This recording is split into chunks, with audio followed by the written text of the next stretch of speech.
बिस्मिल्लाहिर्रहमानिर्रहीम। आप देख रहे हैं जेड एक्सट्रीम। कुरान पाक में अल्लाह ताला बताते हैं, शहीद को मुर्दा मत कहो क्योंकि वो जिंदा है और अपने रब के पास रिस्क पाता है, लेकिन तुम्हें इसका शऊर नहीं। लेकिन ये तो कुरान पाक से साबित है कि शहीद लोग जिंदा हैं, पर बाकी लोगों को क्या, जो इजराइल अलैहिस्सलाम के हाथों कुदरती मौत मर जाते हैं? क्या हमारी रूह हमेशा के लिए सो जाती है या फिर बरज़ख नामी जगह पर चली जाती है? आज हम जानेंगे कि मरने के बाद की जिंदगी कैसी होती है और ये आलम बरज़ख है क्या चीज। आलम बरज़ख वो हकीकत है जो इंसान मरने के बाद जानेगा। आखिर ये बरज़ख कैसी जगह है जहाँ पे रूहें जाती हैं और कब तक वहाँ पे रहती हैं? हर इंसान जो पैदा हुआ है उसे एक न एक दिन मरना जरूर है, और ये जाहिर दिखने वाला जिस्म मिट्टी का है और ये मिट्टी में ही चले जाएगा। रूह जो कि हमारे रब्बी है और ये जहाँ से आई है वहाँ से वापसी का सफर शुरू कर देती है। इस दुनिया के आलम में आने से पहले इंसान अपनी माँ के पेट में कुछ अरसा वक्त गुजारता है। अगर उस बच्चे को ये बताया जाए जब तुम अपनी माँ के रहम से बाहर आओगे, एक वसीओ अरीज जहान उसका इंतजार कर रहा है, जिसकी वुर्सत का अंदाजा तुम अपने रहम मादर में नहीं लगा सकते। शायद उस वक्त में उस बच्चे के लिए समझना ये नामुमकिन होगा। इसी तरह हमें ये कहा जाता है कि एक वसीओ अरीज जहान हमारा इंतजार कर रहा है, जिसको आलम बरज़ख कहते हैं, और ये सब समझना हमारे लिए इंतहाई मुश्किल हो जाता है। जिस तरह बच्चा पैदा होने के बाद वो एक नई दुनिया में दाखिल होता है, इसी तरह इंसान मरने के बाद एक नए जहान में आँख खोलता है, यानी कि वो इस जहाने फानी से इंतकाल हो जाता है। आलम बरज़ख को मजीद जानने से पहले सबसे पहले आपको ये जानना जरूरी है कि जिस्म और रूह का मरकब है। जिस्म जो कि मिट्टी से बना है, आखिर वो मिट्टी में ही चला जाना है। सजा और जजा के फैसले रूह के साथ होने हैं, और ये दुनिया एक गुजरगाह है और रूह का गुजर इस जिस्म के बगैर नहीं होगा। जब रूह इस जिस्म को छोड़ती है तो जिस्म बेजान हो जाता है और रूह अपने अगले सफर पर निकल जाती है। जिंदगी और मौत के दरमियान जो सबसे बड़ी रुकावट है वो आलम बरज़ख है।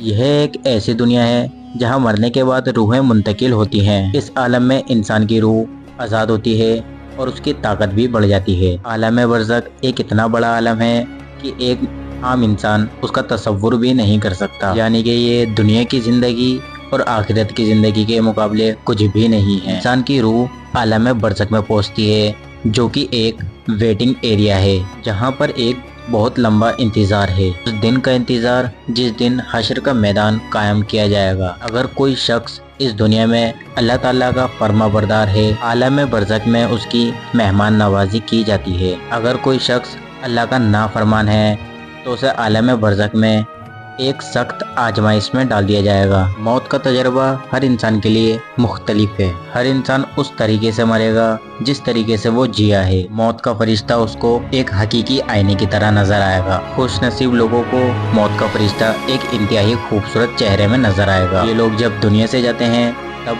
सैकड़ों फरिश्ते इनका इस्तकबाल करते हैं। खुशबू, नूर और रोशनियां इन्हें घेरे हुए होते हैं। फरिश्तों के काफिलों के दरमियान चलते चलते ये आलम बरज़ख में पहुंचते हैं, जबकि बदनसीब लोगों को मौत का फरिश्ता इंतहाई खौफनाक नजर आता है और मौत का फरिश्ता इनकी रूह को फाड़ कर इनके जिस्मों से जुदा कर देता है और इनकी रूहों को अल्लाह के आगे पेश किया जाता है। जब इन लोगों को आलम बरज़ख में ले जाया जाता है तो इन्हें एक बदबूदार माहौल से गुजारा जाता है और आग की लपटें इनसे लिपट जाती हैं। आलम बरज़ख ऐसा है जैसे कि आप एक जगह से दूसरे मुल्क जा रहे हों और किसी एयरपोर्ट पे आपको रोक लिया जाए ट्रांजिट के इंतजार में, और अगर इस दौरान आपके पास बोनस पॉइंट होंगे तो आपको लग्जरी क्लास दी जाएगी और आपको मुफ्त खाना दिया जाएगा और बहुत सी फैसिलिटी भी दी जाएंगी। लेकिन कुछ मुसाफिर ऐसे होंगे जिन पे बोनस पॉइंट नहीं होंगे। इन्हें इस ट्रांजिट के दौरान काफ़ी दिक्कतों का सामना करना पड़ेगा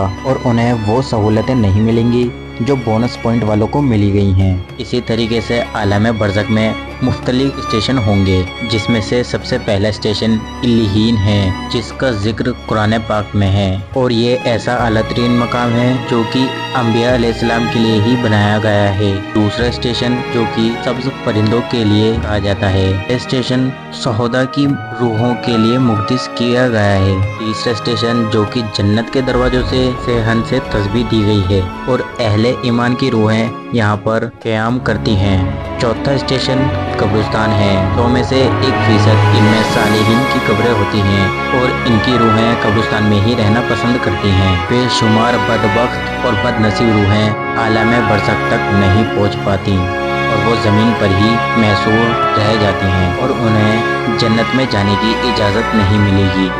थैंक्स फॉर वॉचिंग।